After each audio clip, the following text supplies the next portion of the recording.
you're seeing less outbound because it's noisy and annoying, and more of like, hey, a push to come inbound to do a lot of these self-service motions. So you're seeing an emergence of these like self-serve portals or these self-service experiences, which to me are super, super cool, as well as when you can integrate the AI and the bots. And once again, welcome to the Digital Customer Success Podcast with me, Alex Turkovich. So glad you could join us here today and every week as I seek out and interview leaders and practitioners who are innovating and building great scaled CS programs. My goal is to share what I've learned and to bring you along with me for the ride so that you get the insights that you need to build and evolve your own digital CS program. If you'd like more info, want to get in touch, or sign up for the latest updates, go to digitalcustomersuccess.com. For now, let's get started. Greetings and welcome to the Digital Customer Success Podcast. It is episode 49. So great to have you back as usual. 49, close to 50. Yeah, it's one less than 50. Jeez.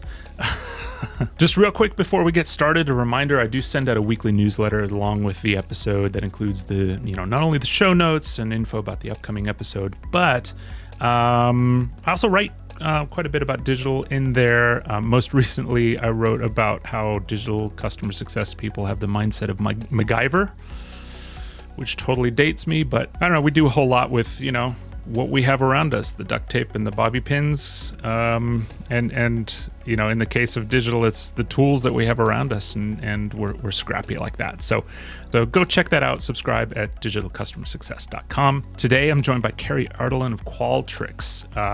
She is a staple in not only CS, but digital CS because she's been doing scaled for a long time.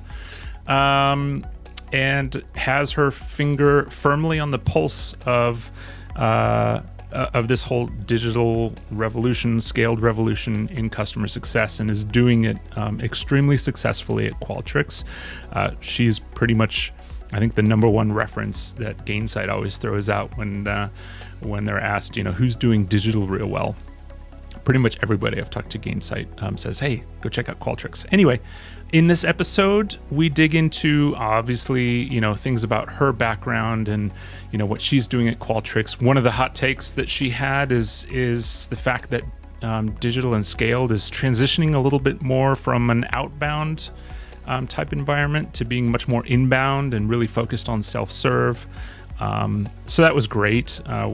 We talk about balancing strategic and tactical. So a lot of great content in this episode with Kari Ardalan of Qualtrics. I hope you enjoy it because I sure did. It's been a little while since we first started talking about this, and I'm glad we made it happen, and I'm glad you joined. One thing that is the obligatory podcast thing is to just kind of say, hey, who are you? What do you do? And all of that kind of stuff. And it would be great to kind of get a little bit of background. The one thing I will say is you're one of those few people in the world that has been doing CS since it was called account management. Yeah, honestly. Yes. Even before it was a thing, to be honest. Yeah. Right. Yeah. So what's that journey been like for you? So it's been interesting. I started, decades ago in sales right out of college, but I worked for a reseller for Adobe. And so it was kind of a mixture of sales and CS, but it was like your typical 50 cold calls a day, managing a lot of customers at scale. And then I moved over to a market research firm. And again, this was before CS was a thing. This was more member services. Mm-hmm. And that was my first foray into now what's called scaled success. So we had I want to say 200, 300 accounts. It was in region. So we did meet them in person, but we were KPI'd on engagements. And that was like the first time that I was like, interesting. What if I met with 30 customers in one? And I started to blow my engagements out of the water. Yeah. And my retention rates were really high. So it's really cool that I started that so early in my career. Does that mean you got paid really high too? Were you? Yeah, I did really well there. You blew it out of the water. Yeah. But I moved to enterprise CS, which that was like your typical path. Especially being in Washington, D.C., I did a lot of public sector and regulated industry accounts. and started moving up into management there. I managed the whole East Coast. And at that time, scale came back into my life because Box at the time said, hey, we can't keep throwing headcount at these things. And so I raised my hand to build out their scaled success team. Yeah. And so it was kind of like my earlier career coming back, which was awesome. And then I now work at Qualtrics managing really a lot of post-sale services. So I have community, we run a self-serve portal, I run events, we have lifecycle design team, and then I also have a frontline scale success team. Dang, you got your hands full. Yeah, it's a lot, but it's good because I get to kind of control everything, which is nice. Yeah. And you've probably built a lovely team around you that can Yes, specialize, like obviously. honestly, I wouldn't even be able to do anything without them. Mm-hmm. Yeah, for sure. Love it. That's cool. Awesome.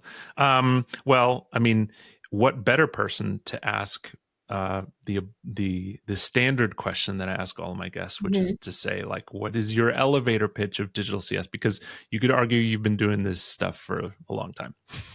A long time, yeah.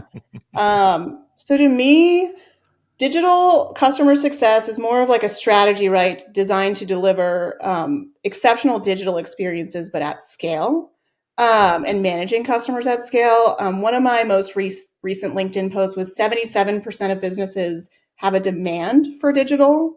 57% of users actually prefer digital experiences over human ones. Yeah. I am one of those people. Same. And then on top of that, 69% will ditch you if it's a poor experience. And so for me, it's really around driving scalable adoption, retention and growth, providing that personalized experience across multiple channels. Mm-hmm.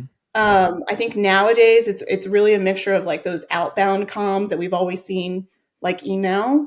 And then there's been this transformation into inbound self-service, which has allowed for like generative AI coming, in-app guidance, communities, one-to-many programs, all those great things to help interact and serve your customers effortlessly. Excuse me. Yeah.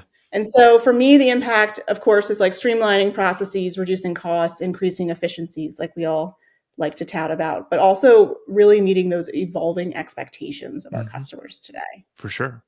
I think I might have brought this up on a previous episode. I don't know if I have yet or not. So if you're listening and this is a repeat, deal with it.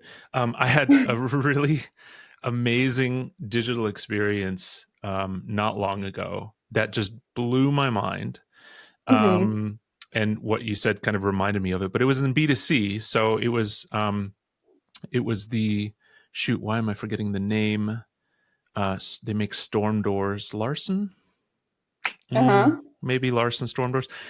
I needed to replace a thing on my storm door, and you can't like go on the internet or on Amazon and buy this thing. And so I engaged the chatbot on their website, and it was like, okay, the chatbot said, okay, go to your storm door and take a picture of this barcode on your door. I was like, okay, this, and then it's like, okay, what part do you need? And I typed in roughly what I needed, and I was like, okay, you need exactly this part. You bought your storm door within the last 5 years or something like that. And somehow I've never registered the thing. Somehow it knew that I bought it at Lowe's within the last few years. Gosh, wow. And it says, because of that, your thing is still in warranty, so we're going to ship it to you for free. What's your mailing address? And this was all a bot doing this. And I was like, okay, so I was kind of blown away because working in digital, I'm like, I love a good digital experience. But then what I really loved about it is they've then taken this digital experience and combined the human element on the back end, because the next day I got a phone call from a real live person who was like, hey, I just want to let you know that part's been shipped today. How's your door been? Like, is there anything else that you need? And I'm just like, I was absolutely blown away, because I think that's, to me, I've kind of seen what a lot of people strive for in digital motions that doesn't really exist today, but I think should kind of be the norm and will hopefully be the norm going forward.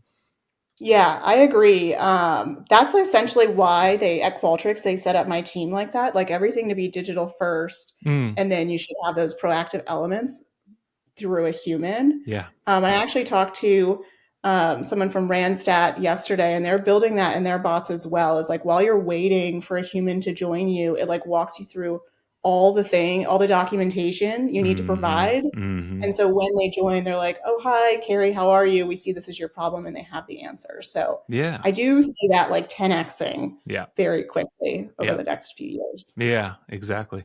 Um, it's fascinating, and I guess this leads to kind of one of my first questions that I had for you, which is really just to understand a little bit based on your experience, what what what was scale like when you Hmm. first were in scale versus what it is Yeah, now and what it's gonna be. yeah. So for when we first started, it was like your traditional pooled account management, right? And a lot of it was email based. It was like, how many customers can we email in a day? Yeah. And it was that strategy of like one to one to few, one to many. And it was always seen as lesser than, Mm, which kind of bothered me too. It's like, oh, scale does nothing. And you still hear that sometimes, but it's like, no, we actually do a lot, right? And you have to yeah. explain the model. So it's interesting. There's still sometimes a lack of understanding of what that model is, but it has Hmm. changed so much since then.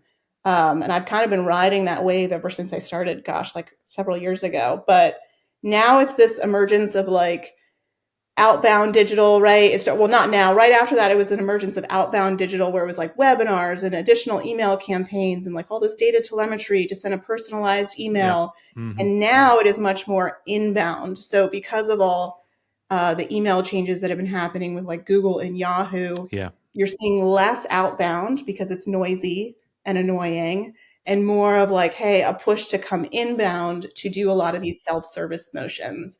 So you're seeing an emergence of these like self-serve portals or these self-service experiences, which to me are super, super cool, as well as when you can integrate the AI and the bots. So a lot of these companies are starting to think about how do I create a LinkedIn or a Facebook that's like my all one-stop shop for Yeah. every service you might need, Yeah. so that customers can help themselves. Yeah, that one place where you can Yeah, go versus, oh, here's the LMS and here's the community and yes, here's exactly. the docs and here's the Yeah.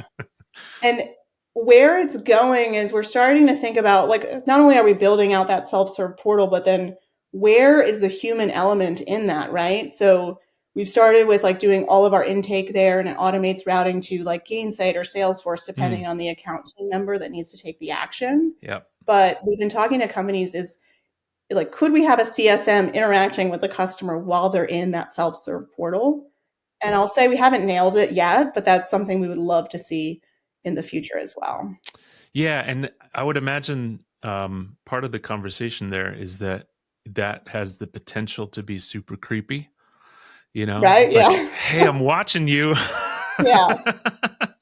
Yeah. This isn't the doc you want. You want this document. Yeah. Yeah. That's true. uh, But hopefully it's like the experience you just had sure. with your store door, right? And we're reaching out at the Yeah. appropriate time, like if there Right. was friction Exactly. in that interaction. Uh-huh. Yeah, for sure. That's super cool. I love it. Um, there was a question that I had in my brain on the heels of that I've completely forgotten. And I didn't even write it down. So that's how organized I am. But anyway, I'm sure we'll get to it. Yeah. So I think you talked a little bit about the structure of the team, Mhm. kind of, and your remit. Does that encompass like the entire digital strategy at Qualtrics? Are there other elements? Like, how is it? You're obviously very digital Yeah. first, but like, what does the life cycle of digital look like? Yeah, so there are separate teams, like marketing obviously owns the online sales motion and Hmm. the digital engagements from a marketing and sales perspective.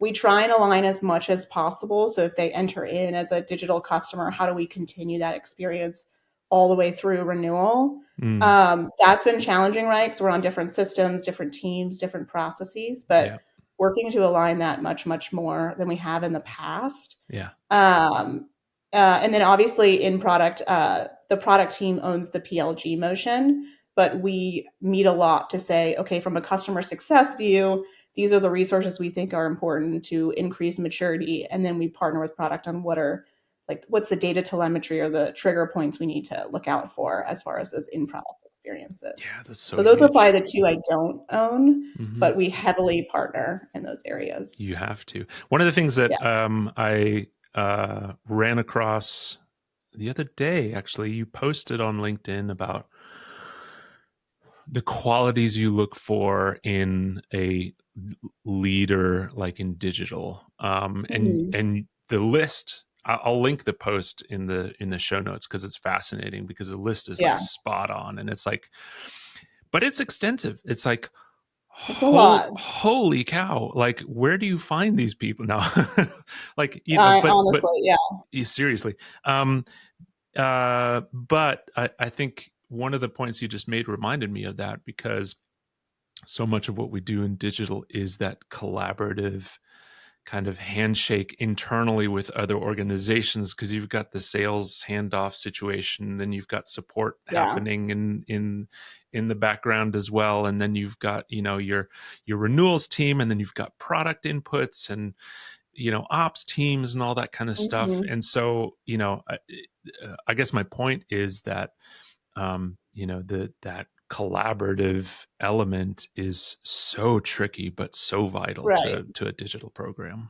Yeah, and it's probably the most important characteristic, and that in a diverse background, I think, too. Like, you can't just have someone come from marketing or just from customer success. Like, I think one thing I prioritized throughout my career was definitely differentiation, right? Like experiencing all different areas. And so I've been in ops, I've been enterprise, I've been scale, I've been in sales, I've been in support. So knowing all those different things has really helped me in my career better understand the business needs of those partners. Totally. Somebody asked me recently, you know, kind of what my view on support is in relation to digital. And my answer was like, I love going and just bunking with support, because that's where you learn what the heartbeat is, what the pulse is of the customer, like what the problems are, you know, what's working, what's not working. I love sitting in the support org and just listening. It's so cool. Yeah, agreed. And that's one thing we did take ownership of support deflection metrics. Cool. And that brought us a lot closer, because they're able now to focus on their frontline teams engaging with customers, where we take on like, what is the content we need in the support portal, and how does the bot going to work, et cetera. And so it's kind of eased their concerns there, where that's my wheelhouse, right? Is automating manual processes and letting customers self-serve. So not having that be siloed has been helpful as well. You reminded me of what my question was in your support kind of ticket deflection thing, because that's such a cool metric to measure, kind of like, you know, what's happening kind of between renewals, so to speak. You know, it's like, you know, how effective are you at engaging customers to where over time you see that reduction in support contact, which is cool. But are there other kind of metrics that you're tracking aside from, like, you know, NRR, GRR, all the usual suspects and things like that? Yeah. So because we also activate frontline teams, we've got like percent of CTAs launched, penetration rate of closed success CTAs. So like, how many customers are we converting with our human teams, our scale frontline? And then from a digital perspective, because I own that self-service portal, we do measure monthly active customer and monthly active user. And then these goal completion paths. So if they came in there to onboard, what did they click on? Did they get through the onboarding materials? And have they hit exit criteria for onboarding without talking to a human? So those types of things as far as the self-serve portal. And then we do own a ticket deflection metric. And then we also own percent of renewals non-assisted by humans as well. Oh, cool. Yeah. Non-assisted by humans. I like it. I know. Yeah. Because you're seeing a lot of people these days not want to even talk to humans during that renewal experience. And so again, especially if they come in through online sales, we want to make sure they can renew online as well. Yeah. Don't Don't make them talk to a human if they don't want to. I know. Yeah.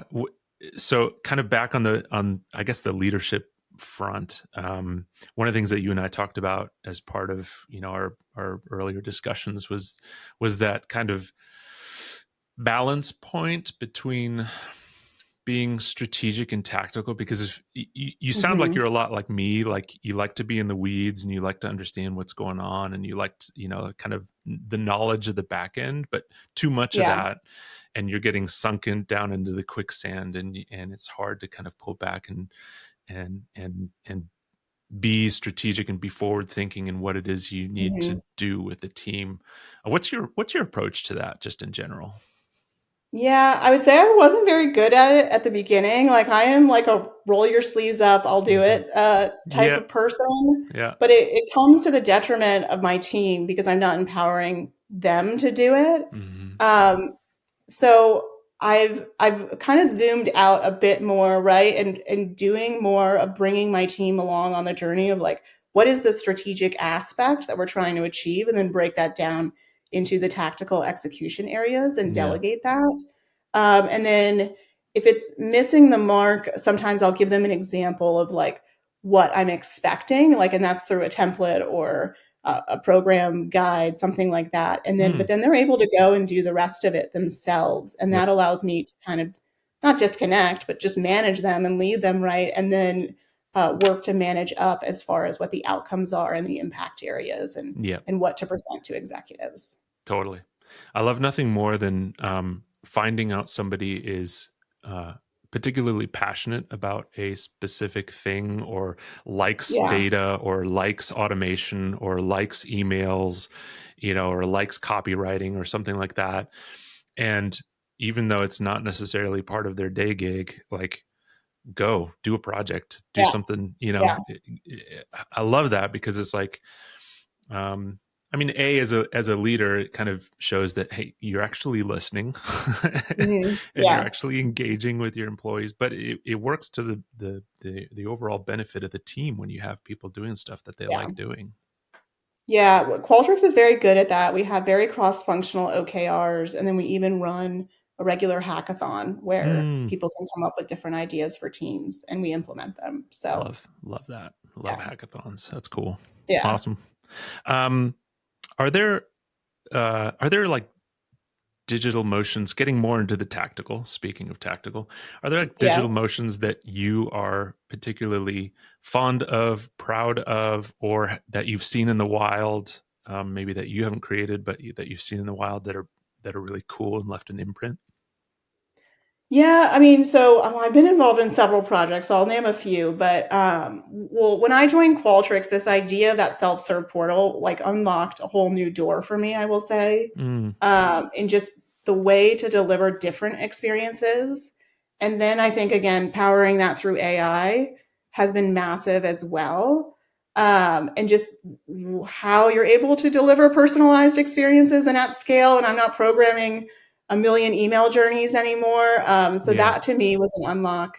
Other companies and teams that I've been admiring, Autodesk has an incredible e-commerce motion that we've Mm, been studying and trying to build out ourselves. hmm. You just interviewed Dolores Cooper the other day with the short form video learning. Yep. Zendesk was the first time I saw that kind of TikTok style of enablement, Yeah. and the engagement they get on that is incredible. It's insane, and Um, it's so like yeah. scrappy and wonderful. If yeah, Yeah, and then the it's CSMs do it, so they feel the impact as well. And it sometimes beats some of marketing's content. So that was good yep. to learn when I was there. Workday was one I was a part of. It's more of a self-service of adoption value drivers. So what they were trying to build out where customers could choose some sort of value driver they were looking to achieve, Okay. and it spit out all of the features that they needed to adapt to do that if they weren't using them. I wasn't there to see the end of that and how that worked, but that's something I've always been very interested in and how to replicate. I love that. Yeah. Um, and then the last one is Salesforce has a customer facing health score called Signals, which I like as well because it's very transparent. It allows the customer to kind of manage their own health and what's important to them. So That's another area we've been looking at as well. Back on the AI front, what are you doing today from an AI perspective? Like Yeah. what's that look like? We started with the bot. So what we launched intake through the hub, but now eventually all intake will go through that bot, right? And we are scanning support documentation, customer success documentation, thought leadership, the whole gamut. We have a ton of content. And so the idea is they would self-serve as much as they can, but if they cannot, it will route them to their sales rep, their customer success manager, or support. And so we're working more on that automated routing on the back end, but again, pushing them to self-serve first. Yep. And then the next area is this idea of a recommendation engine. So when you're in our portal, it will surface up like this training might be important to you, this event, this product release, et cetera. And again, like I said, trying to build out that like Facebook or LinkedIn feed where customers can come in and see all the relevant things to them. Other things are more internal, right? Like understanding customer health and their adoption of certain features. I actually talked to a gal from LinkedIn today, and they're doing a ton around clustering customers. And they're utilizing AI to see what different clusters and features they're using, and has helped them enhance their email personalization a ton. So I always thought that was interesting too. It's kind of like the advanced version of what you were talking about, where a customer identifies like what their goal is. Like, yeah, you can, I mean, theoretically, you can use AI to really analyze customer usage across all their users and figure out, okay, this is what they're trying to do, so let's surface this kind of stuff. What are the different cohorts of customers and or personas, and letting the data tell us who those people are. And so that's been interesting as well. AI is starting to help us move away from rules-based automation. And especially like from a health scoring perspective and those kinds of things. Like we all live in rules-based worlds. We've gotten very good at writing these rules based on the data that we have and all that kind of stuff. And, I see more and more kind of platforms that are switching towards, just really intelligent ways of doing stuff without having to get into the weeds of the rules, and just using plain English to do that kind of stuff. Yeah, exactly. Which is cool. Yeah, I agree. I don't know where I was going with that, but yeah, it's super cool. No, I like it. For me anyway, I don't know if this is your experience, but when I've been, working on these digital motions and implementing things and trying to get programs off the line, for me, my experience has been like, look, we're going to do V1. It's going to be scrappy. It's going to be ugly. There's going to be some manual stuff that we have to do as part of it, but we're going to learn a ton. And then we're going to automate based off of that. And we're going to iterate based off of that. We're going to make some mistakes and we're going to learn from that. And I'm curious if, I think we've all gone through that period, in implementing stuff where we've made these blunders and we've said, oh, that doesn't work, so let's pivot. Are there any kind of classic things that you've experienced along those lines where you've pivoted hard based on like initial assumptions being wrong or something? Yeah, and that like you always enter the design phase, right? And you're like, this is how it should work, and it's so simple. Right. And then you go to the ops side of the house, and it's like, oh, we can't segment customers like that, or we don't know if a customer's a multi-year or an auto renewal. And so you then have to like regroup and say, how are we going to deliver this experience, or do we ditch it until the company is at a certain level of maturity to then go be able to digitize that? Yeah. So we have a lot of things like built on the back end, ready to go. We're just waiting because operations prioritization is probably the hardest thing to deal with. And so getting those resources to help. Yeah, absolutely. Yeah. There have been times where I've inserted myself into various ops projects just because they are, it's like a massive dependency on doing this one thing, where it's just like, hey, let me help you drive your KPIs and drive this thing over the line, Yeah. And I think there's a lot of instances where we have to go do that.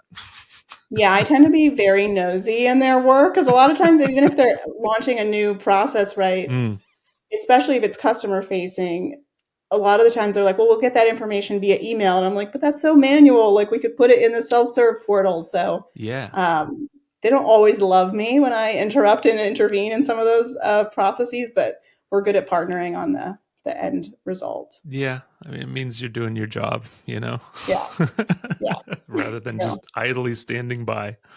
yeah. Mm-hmm. Yeah, so funny. I mean, it. Um, One of the things that I think I've been battling with is the fact that, look, Salesforce or HubSpot or whatever, um, any CRM is going to be extremely focused on the sales motion, and rightfully so. Hmm. It's kind of, all the tools that are built around it are very sales focused and things like that. And then it gets to the post sale, and you have this data set that is very focused on, the sales process and whatnot. Hmm. But then you realize post sale, you need all this other stuff that you could collect pre-sale. And so Right, my own experience is I'm constantly like chasing these things. Well, why didn't we collect this contact name pre-sale? Or, right. why didn't we capture, these goals and outcomes pre-sale? And can we have those flow over? And like those kinds of things. Does that ring true with you too? Like, do you battle that stuff all the time? Yeah, absolutely. And the good news is we have a lot of cross-functional leadership meetings. And so that's the time where we surface like, hey, if we're not getting this data, then I have to go do all these manual things to get it. Yeah. And it's impacting that customer experience. And Yeah. so sales has been a good partner on like an opportunity can't close until certain fields are filled out. Hmm. But you always have to balance that too with like the administrative uh, how people don't want people in sales doing administrative things, right? And so there's always a healthy balance there of what should they be entering versus not. Totally. And not a lot of Yeah, times when you force somebody to enter something to close a deal, they're going to just enter something. yeah, yeah, right. Yeah, there's a lot of bad data out there. Hmm. So that's been a challenge. I will say a lot of times too, where someone goes in with the intent to purchase something that changes so much through the implementation, and then when they actually start using it. So I do think even having additional intervention points to get that data is important as well. Yeah. Yeah, for sure. I think a lot of folks are starting to use in product for those kinds of things, which I think Yeah, is super powerful. yeah. Um, Gainsight's a good one. Like the first time you log mm, in, yep. you say your role and your use case and those types of things, and so And it I re-asks, like that. actually. I was talking to Aaron Hatton, who's kind of behind that program a little bit, and he was like, "Yeah, I think we collected an initial round, but then we realized we need to ask this again because people change roles and Yeah, change. Yeah, so it's interesting because it's once you collect the data, the clock starts ticking on that data. yeah, yeah, absolutely. Yeah, we have a my profile in Mm, our customer hub, and we're looking at do we get like a CDP on the back end to start to store some of that data.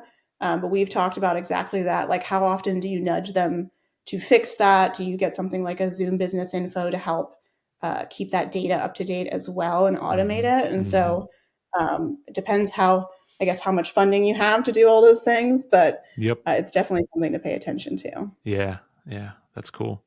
Um, what any other kind of cool things that you're working on that you want to highlight, or like your cool things your team is working on, kind of fun stuff that the audience might appreciate? Yeah, I mean, a lot of it, we do so much across the whole gamut. It's always astonishing to me how much we release per quarter. Mm, Um, I will say the bot right now is the most exciting. Like yeah. our unauthenticated is deflecting at like 70% at this point, and Mm, that was massive change management. Our customers at first were like, where did my support buttons go? Why do I have to talk to a bot? But we're starting to see greater adoption of that and them being like, oh, this is such a better experience because I'm able to get my yeah. answers and rather quickly.